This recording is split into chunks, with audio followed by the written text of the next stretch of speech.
You won't be able to utilize your full potential unless you go out and try and do it.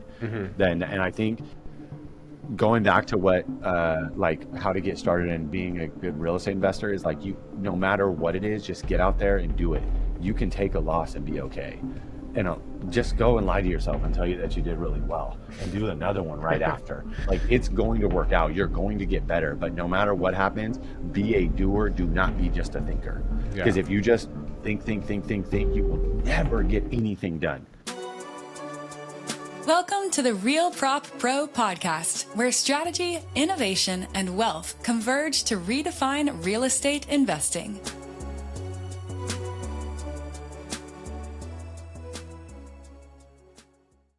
Hello, and welcome to the RealPropPro podcast.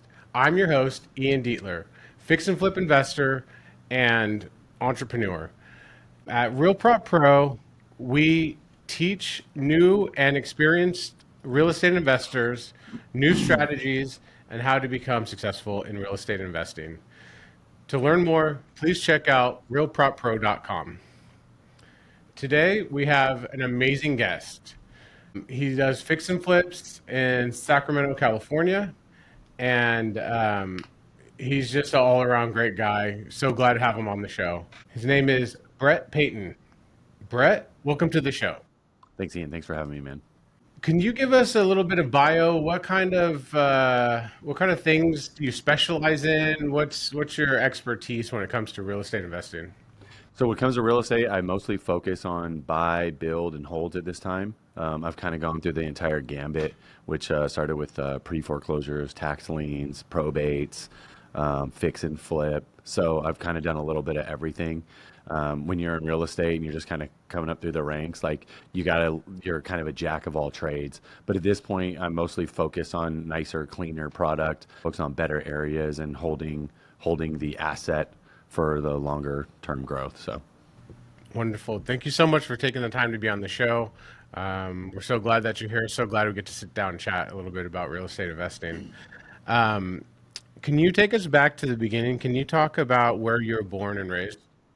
yeah, so I was originally born in San Jose to my mom and dad, Nick and Lynn. Love them. And then when I was 3, we moved to South Carolina. I went to a bunch of different schools when I was younger.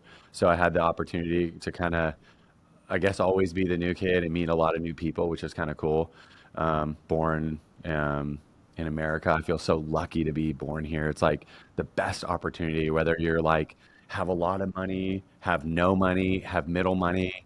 And it's like, it's kind of cool to be able to like see all the different levels. So like, when we moved around a lot, we didn't have a whole lot of money, but it was still a great, like, it's awesome to grow up to see the different lifestyles that people have, like you're exposed to like, not a lot of money, then, you do well in real estate or whatever job you have. And now you get exposed to people who had money the entire time, and you kind of realize we're not really that much different. So it's kind of cool in that scenario. So, but yeah, so I moved to South Carolina, went to a couple schools there, came back, moved to San Jose, then moved back to Morgan Hill, moved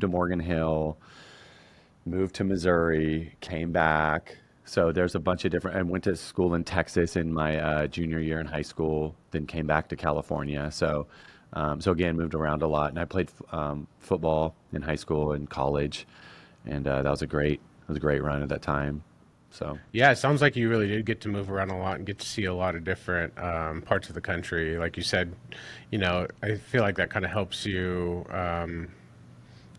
experience different, I don't want to say cultures, but I mean, I guess they kind of are cultures. it's true. It is. It's definitely different. Like people that are in Missouri have a different like lifestyle and culture than they do in California.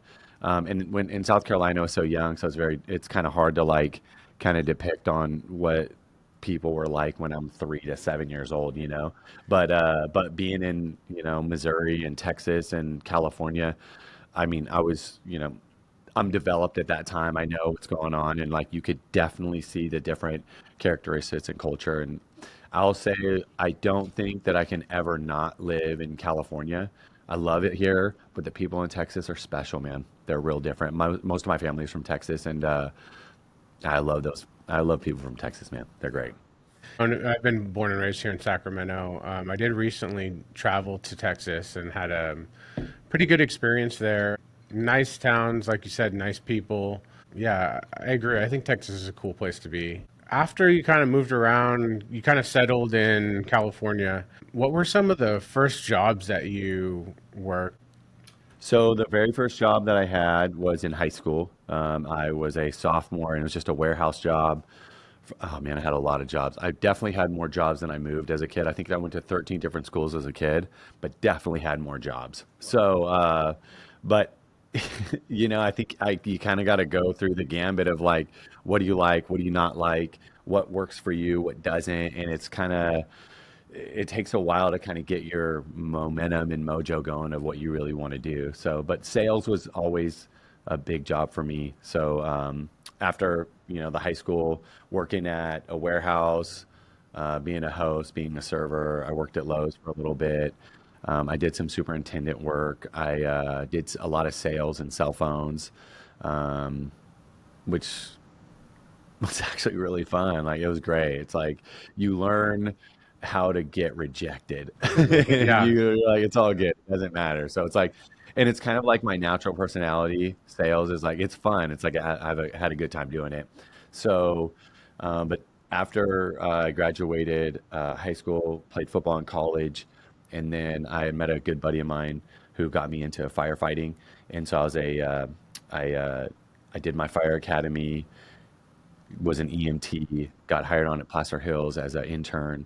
And then after that, I had met a guy who took me under his wing. He's my mentor for a long time, still is. And and I ended up doing real estate full time. So is he the one that kind of got you into real estate? Had you been looking at it or dabbling in it before and just kind of been like, well, what's this whole world about? Yeah, great question. I actually was, I'd thought about real estate when I was younger. I wanted to buy a house when I was 20 years old. That was a plan. Like my uncle had showed me some houses in Arizona because he had lived there at the time. And I checked out some houses there.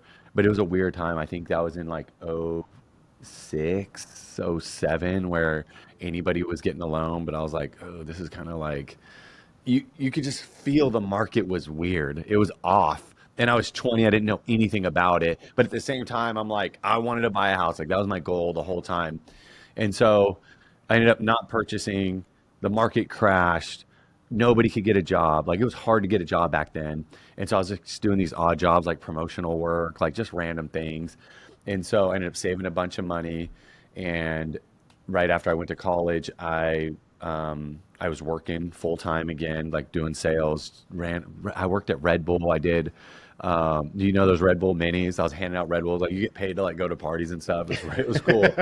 But so I did that. Then worked again. That was like some of the promotional work I did, and then worked at like a oh, what's this place called? I can't remember. Remington International. We were like headhunters, so we had to find engineers. So it's like very random work. So, but I saved all my money. I was like hoarding as much money as I could, and I ended up saying, "Screw this." I ended up going to college to get like so. I got some loans, cashed out my loans, liquidated my credit cards, and I bought my first house when I was 24. Yeah. So that was my very first portion of real estate where I was like, "Cool, I'm going to do this." So. Sounds like you met a mentor, someone that I would assume they were probably successful in real estate investing, and maybe you saw that, and maybe you saw that, hey, if this person can do it, maybe I can also get into that lane. Yeah, I just heard about him. He had done like very unique deals and kind of got in and like with no money down scenarios, like again, very unique. Like when you don't have money, you're like in your mind, you're like, there's a way to get here. I just don't know how to do it. Right. And even though I bought a house and it was just like, I'm winging it the whole time. I don't know exactly what I'm doing, but I'm just like, oh, my whole goal in my mind when I was younger is like, I just want to buy a house, pay for it and chill. Cause in like, if you own a home, like you don't really have any other problems, right? Except for like things that you just create on your own. But financially, like that's your biggest nut you got to write a check with every single month, right? Well, that's what I thought. Now I have kids, and that's a pretty big one too. But like, I'm just saying, like that's like the biggest check you're gonna write, right? Like that's your biggest overhead. So that was my goal at that time. I ended up buying another one, another one, another one. So I ended up with four, and then I had met him, And I was ironically already kind of doing some creative stuff like seller financing. I did seller financing on two other houses, but they were like kind of junky houses. But it doesn't matter at that time. Like the market was like, that was in 2009, 10, 11, and 12. And I was trying to buy a house every single year. Like that was my goal. And it ended up working out and the market went straight up. I got super lucky. And well, I think I was 28 or 29 when I met him. So I think it was 29. And so now it's been 10, almost 11 years. And he's like, he took me under his wing. He said, "Hey, can you close this deal?" Because I'd met him at an auction. I met him at an auction and he was like bidding like crazy. I'm like, dude, I was going to bid on the same properties, but you way overbid. I'm like, why'd you overbid on that? Like it was like ridiculous. I ended up randomly seeing him at this place where he had got these deals. And I was like, yeah, you just bought this one and that one. And he was like who, like, get away from me, dude. Like, who are you? Right? Like, he didn't want to talk to me. And so I was like, what's your name? He told me his name. And I was like, oh, you're partners with, my friend Seth, like, and he works for you because he had ironically worked for him because I heard about him. And I didn't know who he was. I didn't know what he looked like. And so he, he's like, yeah, maybe. I don't know. Like, what, dude, like, you know him, bro. I know you know him. And so anyway, I'm like, hey, can I get your number? And he gave me his info. So I gave him a shout, or he gave me his info, but he had asked my buddy about it. He's like, hey, who's your buddy, Brett? Right? Like, this dude is like aggressive, like trying to get it, like just talk to me about whatever. And so he's like, tell him to give me a call. So I give him a shout. He's like, hey, I got a deal for you. And he explains why he purchased this property. And I was like, he's like, okay, so I don't think it's really worth that much money, but do you know what happens to the funds when they go over the bid amount? And I'm like, I don't know. Goes to the state. He's like, no, it goes back to the owner.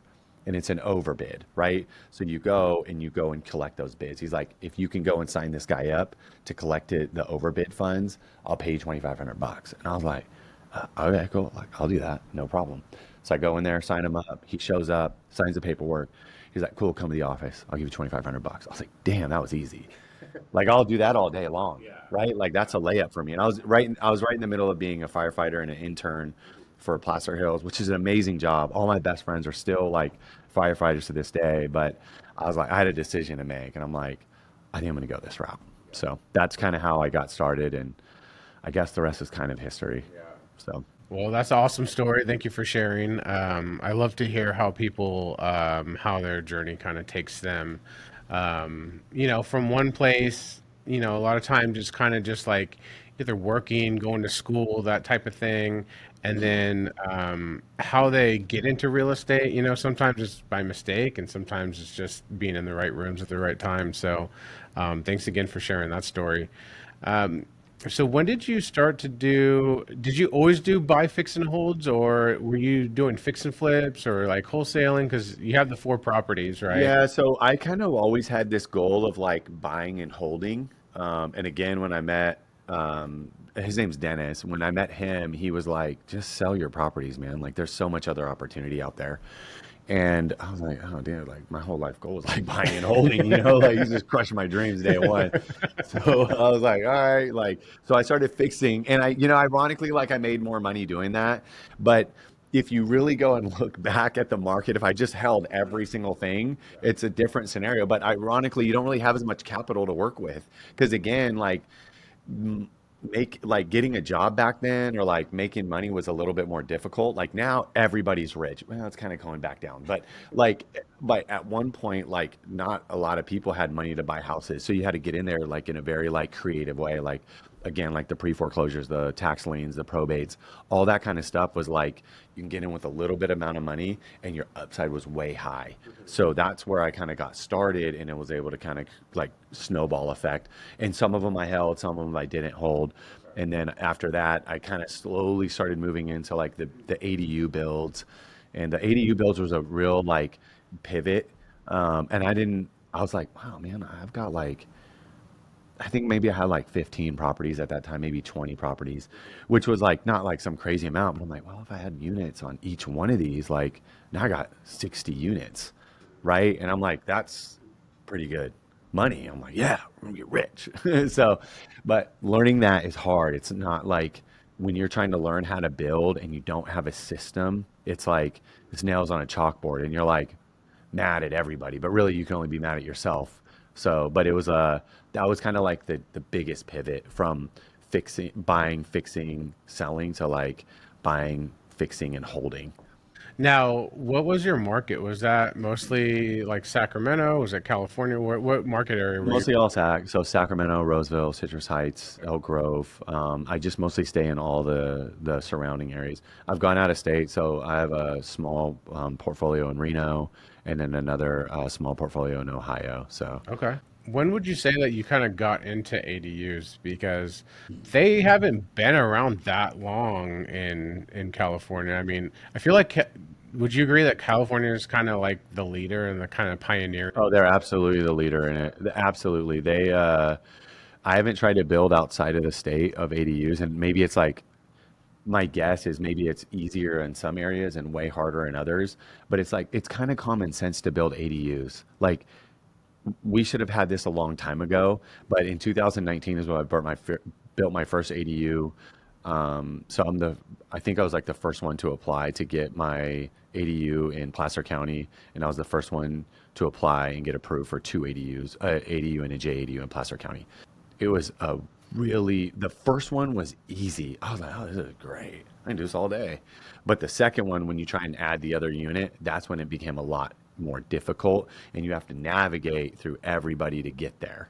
So, but yeah, but California has definitely like changed the game on adding the units for sure. So In the beginning, I mean, not only are you trying to navigate it, but I mean, these counties are there trying to are figure out you're what's teaching going a on. lot of times you end up teaching them what you can and can't do. And some municipalities are great to work with, and some of them are, they know it all.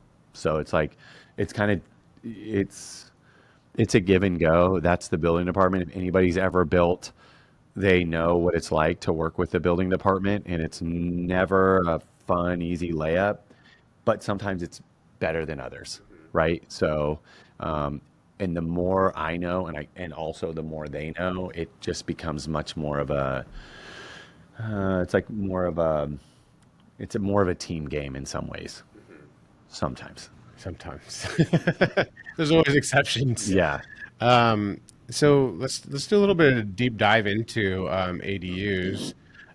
For the listeners who maybe haven't heard about ADUs, can you kind of give a really brief overview of what they are and how they work? Yeah, so ADU is basically a how like a unit that's in behind or on the side. It's an accessory dwelling unit. So it's another unit that's on the property. So let's say you have a house in the front, you can add another ADU, accessory dwelling unit, on the back. In some municipalities, you can add two ADUs, and some you can add a JADU, which is up to 500 square feet, and an ADU in the back up to 1,200 square feet, depending on what the municipality is. The state code will supersede any municipality that's in the area in California. So if there's any pushback that you get from whatever municipality or city that you're in, if you can cite the state code and show them, then you'll be able to get approved with what you want to do. It seems like the benefit to this is kind of like you said, like if you just had a single family home on a property, that has a certain value. And then if you can add like a whole nother unit, even if it's a smaller unit, that could add so much value to it. And not only that, it's kind of addressing the housing crisis that we currently have in California. So, like you said, it's kind of a no-brainer to be able to build these things, increase value, and increase rental or just increase units for people to live in. Can you kind of talk about the benefits of it to both the state and the residents of California? Yeah, I think it's definitely a benefit because you're able to utilize the current land that we already have, and it's been helpful in a lot of ways for me to be able to grow just my rental portfolio, and it also I focus a lot on voucher housing, so it's really the exact thing that we are kind of looking for. It's really a game changer in a lot of ways because It's like instead of just selling watermelons, you're selling like 15 slices of watermelons, right? So you have like all these extra units that you can add. And the cool thing is now with the new laws, it's not just adding like one or two ADUs, you can add more. And I know in some areas that's going to be accepted, and in other areas it's going to be very difficult. Like you're going to get a lot of pushback from the neighbors. That's kind of a catch-22 in some ways. That's a fine line you have to walk. Like if you're in a very like upper end neighborhood and all of a sudden you decide you want to put 10 ADUs in there, like I get it. You're going to solve the housing crisis, and where do you draw the line, right? Like it's a very difficult like conversation to have. And if you're being objective as you possibly can, I guess there's two ways to split it. It's like obviously like this is a very nice neighborhood, right? Do you want to put 10 ADUs here? Do you want to turn this into an apartment complex with these houses that are $2 million plus in Sacramento? They That'd be the same thing as like doing a $4 million plus in like La Jolla or something, right? Like the neighbors aren't going to like that. It's going to be a thing.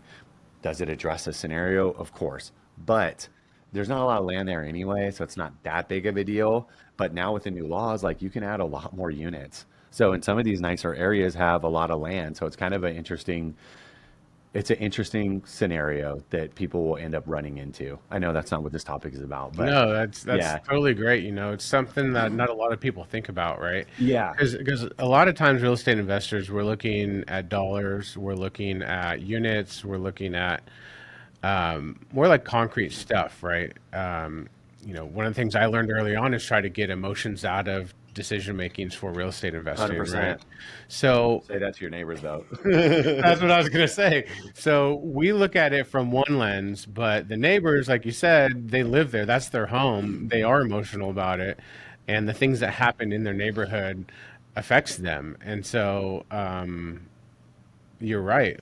You do have to tote the line of, what's good for the state, what's good for us as investors, but also what's good for the neighborhood and what's good for the people right next to you that have to look at, these units and maybe they don't think they're attractive. Maybe they don't blend in, there's all these factors. It's definitely happened. So I have a good buddy, he also a mentor of mine with Dennis. His name's Colin. Shout out to Colin.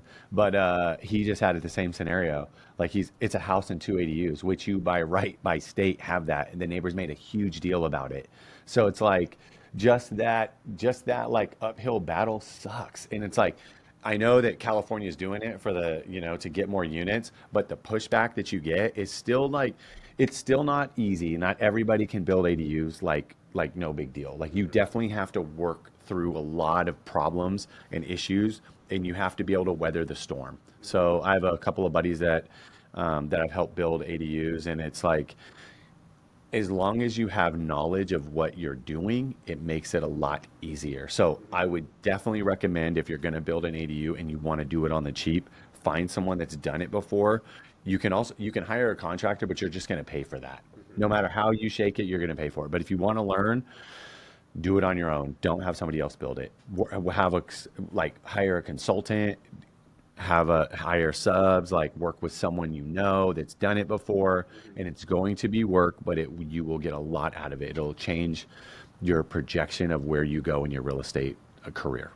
Okay. I have a lot of questions along that line, but I'll start with there's something called the owner builder. And can you talk about, if you are trying to do it yourself, you are trying to hire subs, you are trying to, kind of get some of the work done. Can you talk about what an owner builder is and like kind of the benefits you have to being an owner builder instead of like an investor? Yeah, totally. The owner builder, that's generally what I do, and I go and I hire out subs. So you're generally looking at like 17 to 20 subs that you're going to end up hiring, as opposed to one contractor. So the one contractor is in charge of all these subs, and you just pay the contractor. But when you go and hire out your own subs, you're going to have to pay each one of those subs, and they all have to work together. So now you're the glue that makes it all happen, right? Which you're going to save. I would say you'll probably save at least 50%. So instead of really almost 100%. So let's say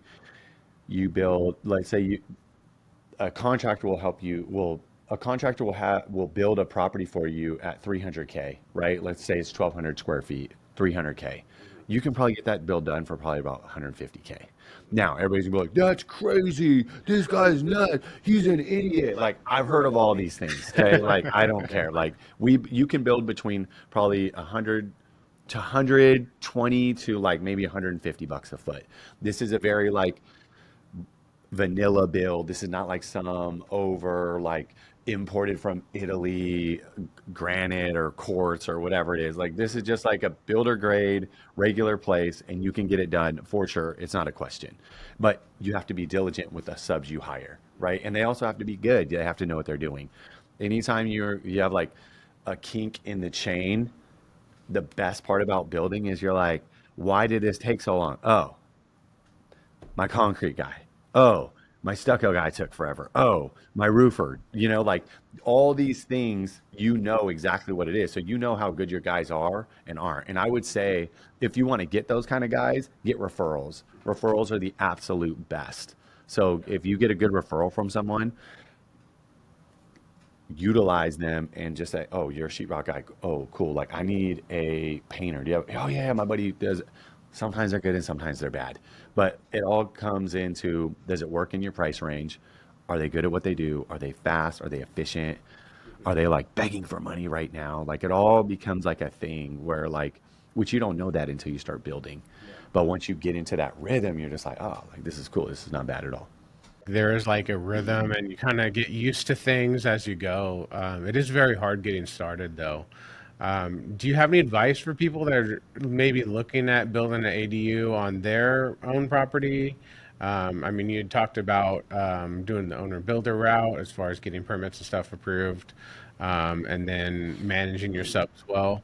Do you have any other advice for someone who's just getting started, or like kind of maybe in the preliminary steps of kind of evaluating if Yeah. this is something that's for them? Yeah, that's a great question. I would say a couple things are one is make sure you have enough funding, right? So if you think the build's going to be 120 to 150, get 170 just in case. That way, if you do build it for 120, you get an extra 50K that you get to keep, right? Like that's what you want to have. The second thing, so funding is always a thing. Make sure your rate is good. Make sure it's not just like if you're a seasoned builder and you've done it for a long time, you can get that short-term income. Like, or you can get that short-term loan, the bridge loan or private money loan, whatever you want to call it. You can go ahead and get that, no big deal. If you're a brand new to building, you want to get real debt. Like you want to get a HELOC that you're not going to have to pay back right away. You want to get a fixed 30-year debt on your build, right? So let's say it's going to be 120, you borrow the 150 or 170, whatever it is. And then now you go and you have to write every single thing down, write it all out, every single step. Before you even start the build, this is before you start the build, is act as if you're starting right now today. What's the next step you're going to have to do to get this build started? What am I going to need? I need to make sure that my utilities is always a number one thing. Everybody makes mistakes on not getting their utilities on fast enough. PG&E will take forever. SMUD, much better, but they'll take forever. Like any utility company, like get your utilities going ASAP. Stay on the phone. Don't be afraid to call. Don't be afraid to ask questions. So, and get your subs in line. Your subs are going to have to work with each other. Your concrete foundation dug out, they're going to trench all your lines. You're going to have your plumber and your electrician run your lines, whatever you need to have ran first. You're going to need to also have them work with your framer because your framer is going to come out and be like, these hold downs are in the wrong place, right? Or this is in the wrong place. Look at the plans, have them work together. It's a team. The best thing about working with the different subs is you learn how to manage a team and you get to work with them. They don't work for you. That's the other thing. Like, even though you write the checks, the one thing I'll say is it's a team game. When you have someone that wants to give you all the pushback, it's like, nah, they're not the ones. If they're trying to help you and be like, Brett, like, you're wrong. Like, that happens all the time. I'm like, all right, okay, like, what am I doing? Like, what do we need to do to make this better? Right? Like, have people that are on your team, not that are like on another team just trying to get themselves a win, if that makes any sense. So, but once you write everything down, you have all your subs there, they work together, and you just go from there. It's the other major thing I'll say if you're going to run your own job is you always have to stay 3 to 4 steps ahead of where you're going to be next. So you dug out your foundation, you framed it out. They're going to put in their crushed rock. They're going to get ready to pour. You already need to be you already have to have the takeoffs for the framer. You already have to have, hey, the roof and the windows should be ordered as soon as that lumber is dropped. And you want to make sure also, this kind of goes back to the very beginning, is have your windows standard size windows. You don't need to have 53 and a half by 31 and a half windows. Like, no, dude, just do 36 by 48 or whatever it is. So you have egress and it's easy. If it breaks, no problem. I'm just going to replace it. Make it very simple. So, yeah, I don't know if I'm going on too long of a run for you. No, I was going to ask more about it. You Yeah. know, like some of the other things I can think of is like getting prefabbed countertops, you know, that, Yeah, so the granite guy has that. So that when the granite guys come in there, so once you have, that's not more your finish work, right? And so you have your cabinet guy, so your cabinet guy is going to go put everything in there and and again, standard cabinets, make right? them You don't easy. do anything. So, Make them easy. I have some great places that you can go. Like they're great. They're fast. They're efficient. They're going to tell you how up and down your plan is not going to work unless they do it their way, and they're right. They're right. Just listen to them. So it's like they make it happen, dude, and they're good. So it's kind of interesting to like. But once you get done, you're like, oh, there's no project that I've done that I haven't learned something new on. So you're always going to learn something a little bit new. And I've had other people run jobs and it's good, but it's like it's hard for me to not be like, oh, you could have done that better and cheaper. But it's like you got to kind of step back. Eventually, like if you're starting to build a whole lot, you have to hire someone out, and they're not going to do it as good as you are. They're just not. You can only do as so much as you can to like train them, but at the same time, like they're going to do them and they're going to do it their way, and it's not bad. It's just different, right? So you just kind of got to, once you have a lot of builds going, you got to let them kind of take the reins. But in the very beginning, build as many as you can on your own so you know the exact system. You don't have any question marks. But get started right away. Like, don't wait. Like, just build.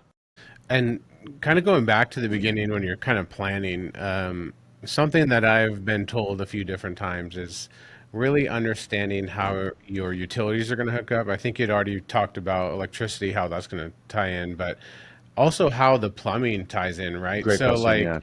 Yeah. like knowing where you have to tie in and how much slope it needs Totally.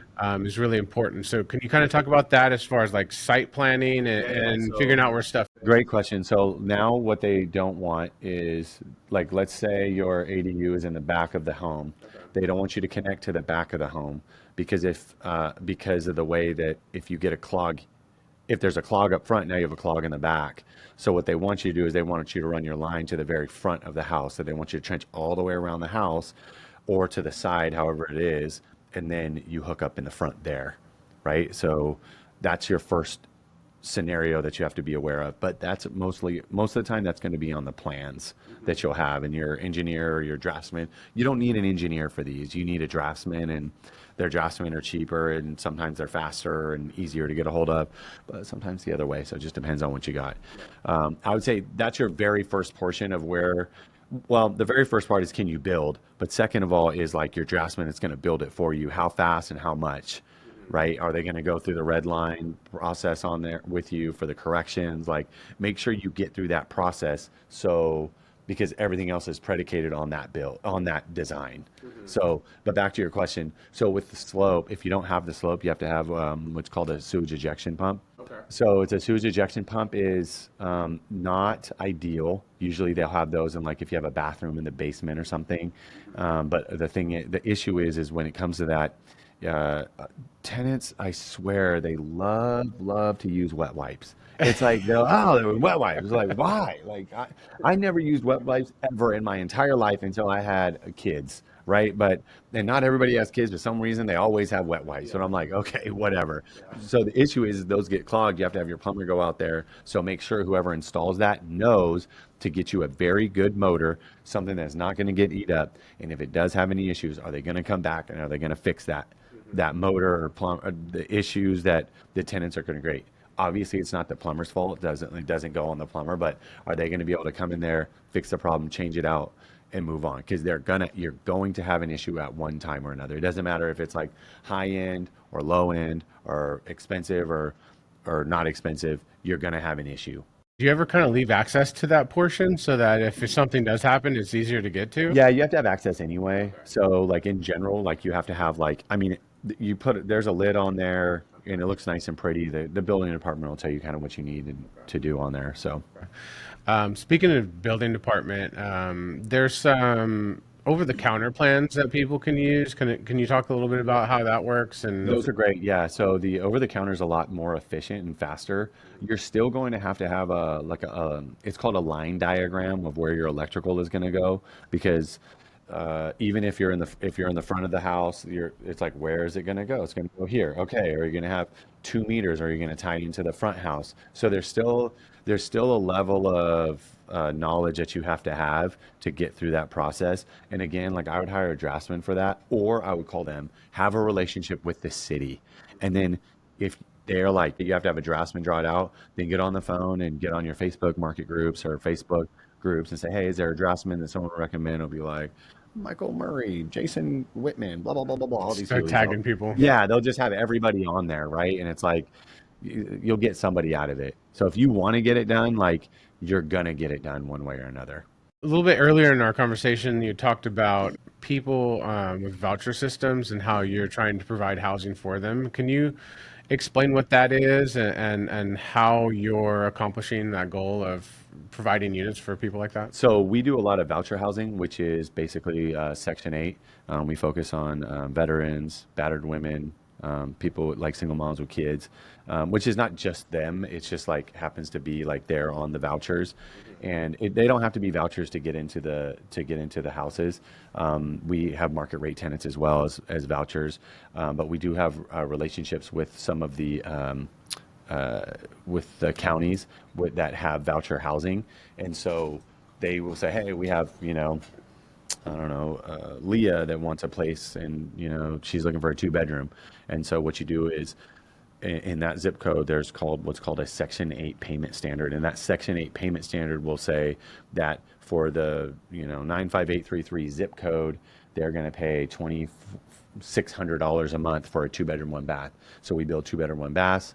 They have someone, and Leah's like, yes, I'm happy. Like they're a full voucher, or maybe they pay 20% of that. So, we still do the application process. They still have to get approved, and then we put them in there. It sounds like a really cool way to kind of give back to the community and like help some people that are less fortunate and or maybe going through a tough situation or something like that. So it's really nice that you guys focus on those types of people and helping them get out of a bad situation. So that's really great. Another thing we like to talk about on the show is real estate investor mindset, right? So we like to discuss with our guests, like, what are some of the things that they recommend to either new real estate investors or seasoned real estate investors, and basically, like, what's the mindset needed to be successful and stay consistent and have a long successful career at real estate investing?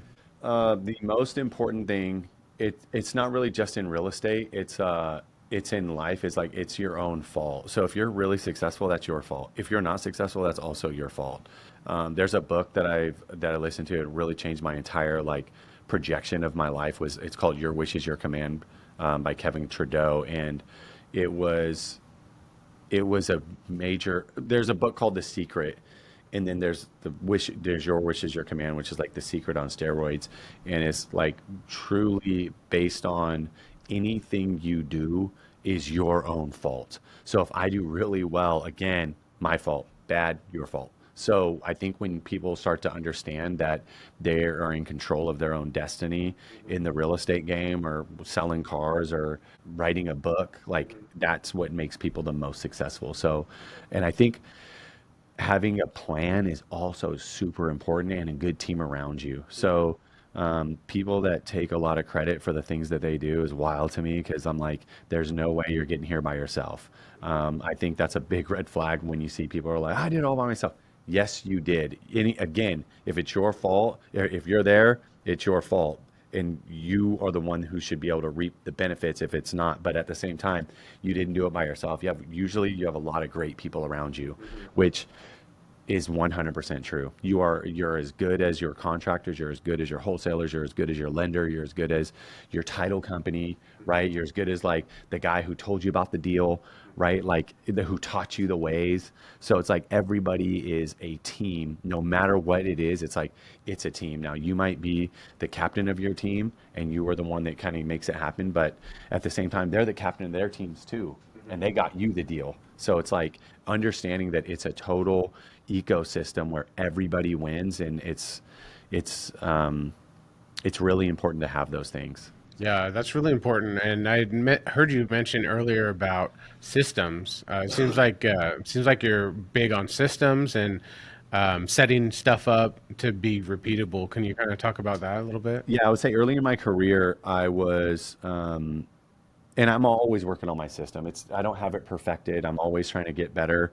But like early in my career, I would get a phone call. This is like when I first started having my own rentals, and they'd have a plumbing issue. I'd be like, "Man, F that, dude. Like, dude, fix it. Just go fix it." And the reason why is because I don't have a good plumber to go out there and fix the deal, right? Like, if I have a good plumber and they're going to go fix it, I don't care. I'm like, yeah, here, call Victor. Boom. Victor. And he's like, yeah, I got it. No problem. Like, that's his job. He's really good at it. I've worked with him for a long time, and he goes out and he bangs it out. So having a good person to go do the project is not an issue. So that's part of like the system and the Rolodex that you create. The longer you're in the game, the better you get at your job. And if you do not create a system and you don't create a Rolodex to put the right people in the right places, you will not be able to succeed the same. Like the guy I always think about is Elon Musk. That guy's like a systems master, like the most successful people. And it can be anybody who's like super wealthy or very successful. It's like they created the absolute best system. So it's like you can't lose with a good system, and then you just have to find the right people to put them in that position to succeed. And if it doesn't work, it's just like building a house. It's the building a house is a system, and you got the 17 subs, and you're like, oh, this one didn't work.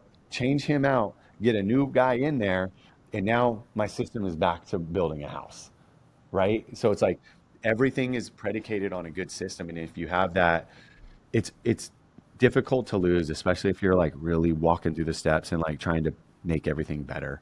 Then obviously you as a real estate investors, a huge like the only one that's going to drive your ship is you. So you going to get the best deal, like you can have the best system in the world and you buy a bad deal, like who cares?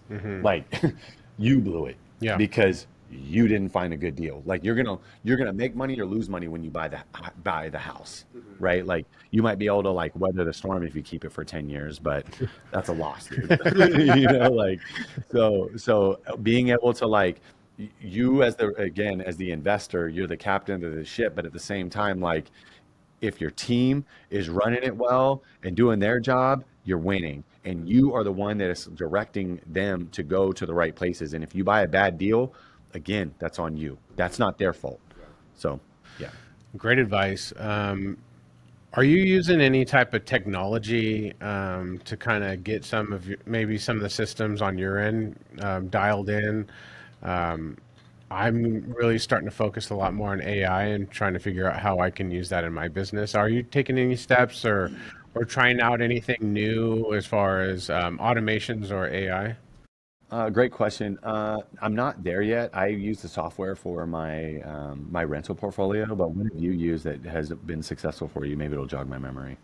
I mean, some of the software I use for real estate investing, not necessarily AI inspired, but I use Property Radar to kind of find deals and analyze deals. I just got signed up with a short-term rental company called AirDNA, and they kind of help run comps on short-term rentals as I'm trying to get into that market a little bit.